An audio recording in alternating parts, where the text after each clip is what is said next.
ఆశీర్వచనం ఎందుకు చేస్తారు? ఆశీర్వచనానికి అక్షింతలకు ఏమిటి సంబంధం? పసుపుతో కలిపిన బియ్యమే ఎందుకు చల్లాలి? భారతీయ సంస్కృతిలో ఆశీర్వచనానికి చాలా విలువ ఉంది. అనేక సందర్భాలలో చిన్నవారిని పెద్దవారు ఆశీర్వదిస్తారు.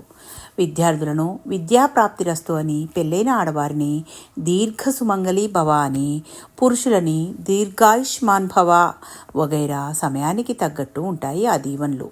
యజ్ఞ యాగాదులు చేసేటప్పుడు వేదోక్తంగా జరిగే కార్యక్రమాలలో అక్కడ పండితులు గోబ్రాహ్మణో శుభం భవతు, లోకా సమస్త సుఖినో భవంతు అనే ఆశీర్వచనంతో దేశంలో రాజు న్యాయంగా ధర్మంగా పరిపాలించాలని, దేశం సుభిక్షంగా ఉండాలని, గోవులు బ్రాహ్మణులు ప్రజలందరూ సుఖంగా ఉండాలని, దేశంలో సకాలంలో వర్షాలు కురిసి దేశం సుభిక్షంగా ఉండాలని, పిల్లలు లేని వారికి పిల్లలు కలగాలని, ఉన్నవారికి వంశాభివృద్ధి చేసే మనవలు కలగాలని, ధనం లేని వారికి సంపదలు కలగాలని వగైరా సమాజంలో అందరి శ్రేయస్సు కోరుతూ ఆశీర్వచనం చేస్తారు. అయితే ఈ ఆశీర్వచనాలకు ప్రభావం ఉంటుందా? అవి ఫలిస్తాయా? తప్పకుండా ఫలిస్తాయి. సత్పథంలో నడిచేవారికి సత్పురుషులు చేసిన ఆశీర్వచనాలు తప్పక ఫలిస్తాయి. ఈ ఆశీర్వచనాల వల్ల జాతకంలో ఉండే దోషాలు తొలగుతాయి, అకాల మృత్యు దోషాలు తొలగుతాయి. అంతేకాదు పూర్వజన్మ పాపాలు కూడా నాశనమవుతాయంటారు. గురువులు, సిద్ధులు, యోగులు, వేద పండితులు మనకన్నా చిన్నవారైనా వారి కాళ్ళకి నమస్కరించి వారి ఆశీర్వచనం తీసుకోవచ్చు. అక్కడ మనం నమస్కరించేది వారి వయసుకు కాదు, వారి విద్వత్తుకు, వారిలోని సరస్వతికి. అక్షింతల సంకేతం.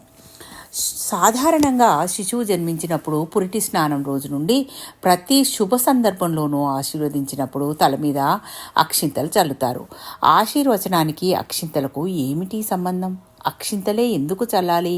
వేరే ధాన్యాలు ఉన్నాయి కదా, వాటిని చల్లవచ్చు కదా. మరి పసుపుతో కలిపిన బియ్యమే ఎందుకు చల్లాలి? బియ్యం చంద్రుడికి కారకం. చంద్రుడు మనస్సుకు కారకుడు, అంటే మనస్ఫూర్తిగా ఇచ్చే ఆశీర్వచనానికి చిహ్నమన్నమాట. బియ్యంలో కలిపే పసుపు గురువుకి కారకం. గురువు శుభగ్రహం. ఆయనకు సంకేతంగా, శుభానికి సంకేతంగా పసుపు కలిపిన అక్షంతలను మంత్రపూర్వకంగా తల మీద చల్లుతారు. మంత్రం అంటే క్షయం లేనటువంటిది. అకారం నుండి క్షకారం దాకా ఉన్న అక్షరాలతో, బీజాక్షరాలతో కూడిన మంత్రానికి శక్తి ఉంటుంది. మంత్రాన్ని చదివేటప్పటికి చేతితో పట్టుకున్న అక్షంతలకి కూడా ఆ శక్తి వస్తుంది. క్షయం లేని అక్షంతలు పట్టుకొని చదివి అవి ఎవరి తలపై వేస్తారో వారు కూడా క్షయం లేకుండా అభివృద్ధి చెందాలని ఆశీర్వదిస్తారు. అలాంటి ఆశీర్వచనానికి శక్తి ఉంటుంది.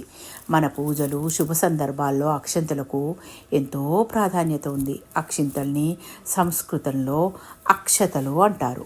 ఏ పూజ చేసినా దేవుడి వద్ద అక్షింతలుంచి మధ్య మధ్యలో అక్షతాన్ సమర్పయామి అంటూ భక్తిగా అక్షతలు చల్లడం హిందూ సాంప్రదాయం.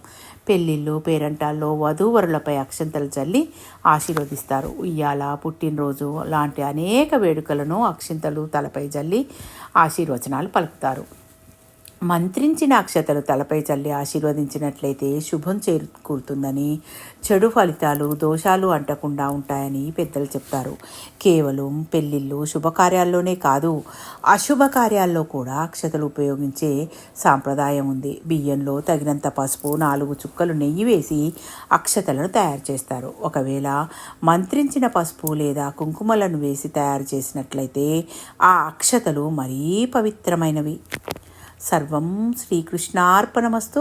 లోకా సమస్త సుఖినో భవస్తు. మీ పద్మజ.